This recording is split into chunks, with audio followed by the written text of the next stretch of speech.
Hello everyone, welcome back and welcome new viewers to some more STORMWORKS. It is update day and it's ropes update. Wasn't expecting this. Let's jump in and find out what's changed here. So let's go ahead and go. Dear STORMWORKS, this week is update week. We are adding new features to ropes in STORMWORKS.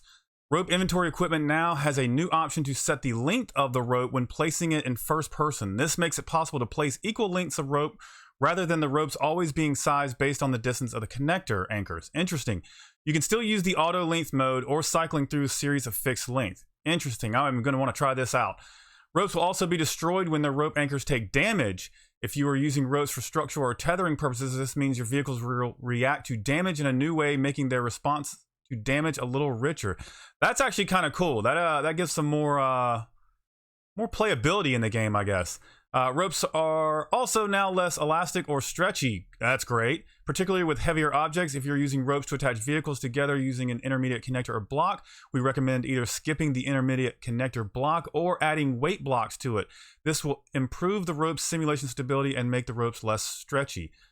There are also several bug fixes and improvements which you may find useful. Please see the patch notes below. Some players have reported to us that they suspect a small amount of hacking in multiplayer servers. Yes, you've heard that right. Hacking in a non-competitive, non-esports vehicle building game. Why? We can't understand anyway. This is against our terms of use and Steam subscriber agreements, so we will be protecting our players from this kind of thing. We can detect this kind of behavior and may issue bans to revoke licenses in the future. That's really interesting. I wonder what's going on with that. We continue to work on several new updates, so expect another minor update in 2 weeks and should hopefully be announcing more info on merch. The next major update, upcoming DLC, and more over the next few months. Interesting. Let's look through the things here and see if we got anything that's might be useful for us other than, first-person rope lengths. That's going to be new here. We got first-person rope items can now be cycled with a secondary action key to change their lengths. Dynamic 40 meters, 1 meter, 2 meter, 4 meters, 8, and 16.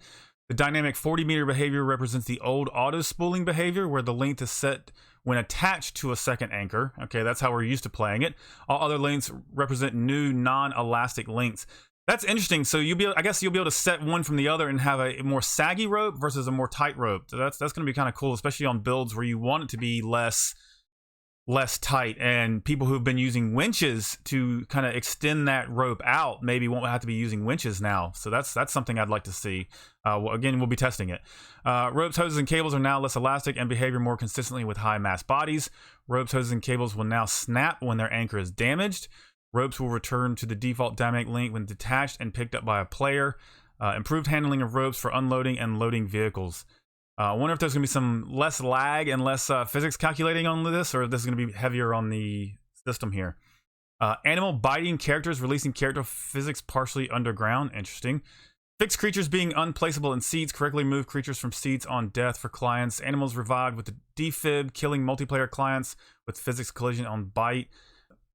Clients applying force to carried creatures with kinematic physics, characters being incapacitated while already in ragdoll state from the creature not syncing to multiplayer clients. A lot of killing players here and dead player stuff. Let's see. Rotate buttons not disappearing while in microcontroller menu. Render mustaches under new hats. I have seen some issues with some of the stuff clipping through and things like that.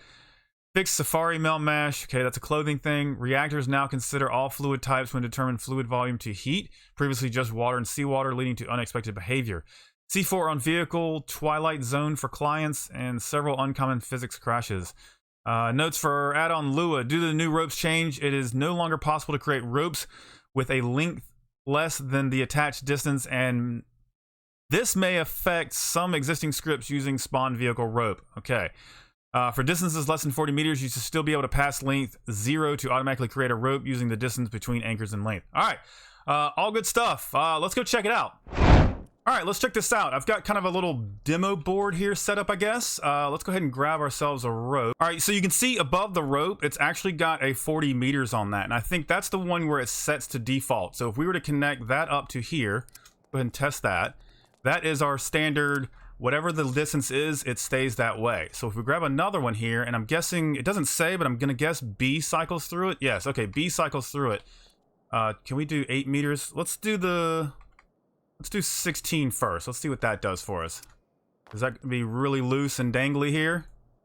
Yeah, okay, so that dangles quite a bit. All right, next piece of rope. Let's go ahead and see what all these different sizes look like here. We'll go for 8. Could be a little... Oh. Okay, I can't even reach that. Okay, it's not even letting me pull that. That's cool. Okay, so I'm guessing if we shorten this up... Can I shorten it while it's connected? No, you can't connect it while it's... Or shorten it while it's connected. Okay, so let's unscroll here. We'll go a little shorter, see what that does. We got 4. Yeah, that's as far as I can go. So this is actually pretty good. So if we're trying to pull something, we don't have to go 40 meters before we start actually pulling it. That can actually help drag things around. Go to the rest of them here. Got 2 meters. Move closer to attach. Okay. Still got to move closer to attach. Okay, so that's really short. All right, well, that's kind of cool. All right, let's test out the damage factor here. They said if the ropes got, or the anchors got damaged, they would lose the rope itself. Oh, and it's actually, did you hear that? It's got a snapping sound to it as well. That's really cool. I like that. I think this is actually a pretty cool update. I think this could be beneficial to a lot of things. I don't know if it's going to break a lot of stuff. Well, I guess it's set up to be that, you know, if it's 40 meters originally, that's the way it's going to be set up, and it's going to be stretched that way. But this is really cool, you guys. Let me know in the comments what you think about this rope update. I'm super excited about this. I'm super excited what it's going to do for builds and things. A lot of decorations that have some saggy ropes. That's kind of cool idea. But yeah, guys, thanks so much for watching this update. I appreciate you, and we will see you guys in the next one.